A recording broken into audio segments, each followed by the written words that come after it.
te toi whaatalo whātui lau whaafonga anga i le nei tae au, ma lole soifua manuia, o se mea le whaafonga o Talafoa Radio Samoa.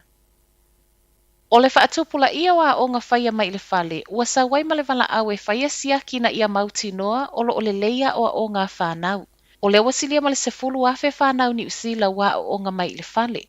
Ma o iei nisi o whaaululu i le vaenga wa onga, ua toe la langa ina mai le tatau ona toe whai o ilo i longa lea wasilia ma le sefulu tausanga, talu ona le toe whaia. Whai mai Marilyn Dunn o le Te Tai Tokirau Principals Association, e mo o mia pele fe soani ina ia mauti noa lo maa wa umai whanau me o mo o mia, ma e toa tele lava whanau o lātou toe maua, e le o ato atoa ona tapena. I le tausanga te aluai wha mawina i 5 afe te alo sanga fau moa o ngai whaia mai le whale. Ma e tali tono le pule a ongo kai taia primary school i tala Ale One News o se fuai numera tele lea. A o whaatalo sanga ina i nisi o pule a onga le toe whai o ilo ilonga ina ia mauti no aiolo o le leo na whaatautaia. Wa tali le homeschooling New Zealand e talia ma le fia le toe whai o ilo ilonga. Peitai, o le toa tele lava o mātua lo o le leo na whaatautaia o ngā whanau lo o whaia mai le whale. Mai le Education Review Office, o na o le whanga i lunga o tālo sanga moa o ngā whaia mai le whale, o le otoe wa aia i le whaatautai o a lātou ilo ilonga, ma e maua mai whaai unga o neiso e suenga i le māsina fōu.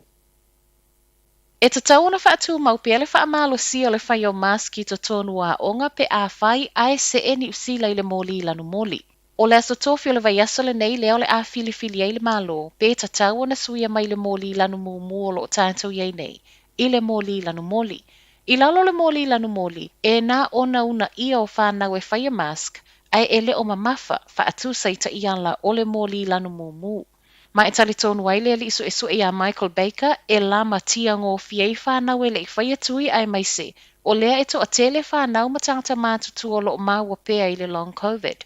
I whaamau ngō whanau o umatui to tonu o le atunuu, na o le 5 tesi ma le tasi pasene, whanau anga wa mai le 5 tausanga i le 10 tasi tausanga wa uma na whaia tui mua. Ai na o le 2 tesi ma le 5 pasene wa uma tui lona lua. Tu umai whanau Pasifika, lata i le 10 tasi pasene wa uma tui e lua, a o whanau Maori, na o le 1 tesi ma le 1 pasene. O lo popolei beika i le mawala lalo nei whai numera, ma ona o lea ua ia whaatalo sanga i nai le whaatu mawina pe o le whaamalo si o le whai o le ufi fofonga i to tonu a onga, pe a whai e fina ngalo le malo e sui i le moli lanu moli. Ua a mata le tongala ua pinga i lato o lo solo te te e Marsden Point i whangarei. O le vaiaso tāluai na a mata leo i nai pe a ma le wha se fulu leo a oanga i atuaitanga te a mata le te te. O le nofuanga le nei Marsden Point, sa wha ama māmua mua i le sua utaunu mai whafua ni usila, pei tae o lea ua savali le lua vaiaso, tālu o na alu le vai a tele a wa o lea ua sukuia ua na o se nofuanga i taunu mai ei le sua u, ai ua lea o toe wha ama maina. I lunga le social media lo wha asalalau i nai le Dick and Marsden ma wha upunga, o lo tau mawhai ia toe wha afo i mai le refinery, po o le wha ama maina o le sua u sa iei mua i lea nofuanga. E se mai i leo lo toe wha asalalau ai fo i male te e tele na whai ai maoto al Parliamene i Wellingtone. I nise moli maua telefou o lo wha o popo pēr leo ato ai fo i matangata api o lea solo te e. O le a leto iei ni parenting programs a le Plunkett o na ua taunga tā tele. O wasenga nei mō mātua whaato a maua se pepe fau sa ia o le 5 tausanga na amata mai le lua afe ma le wha po Plunkett's Parenting Education.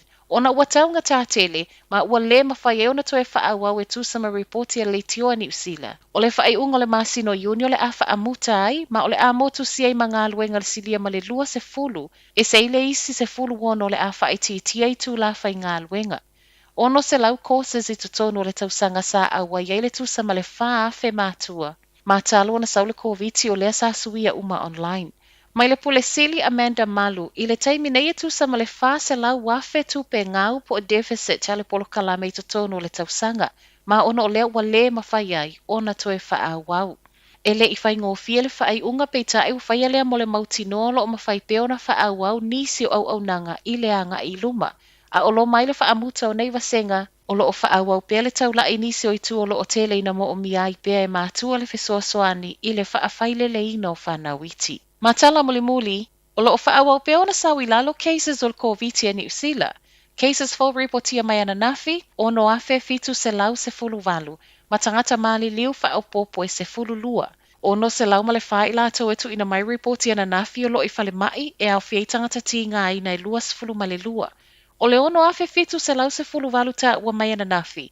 O le whainu mera mau wa lalo leo cases fau wha amawina i tutonu o le wha se fulu li maso. Pe talu mai le aso lua se fulu male wha o Februari. I le tuu whaata singo tangata mali liwa ni usila talu o na saule koviti o lea ua wha se lau walu se fulu wiva. Tala nao le tae au, manuia tele le amatanga o le vai aso.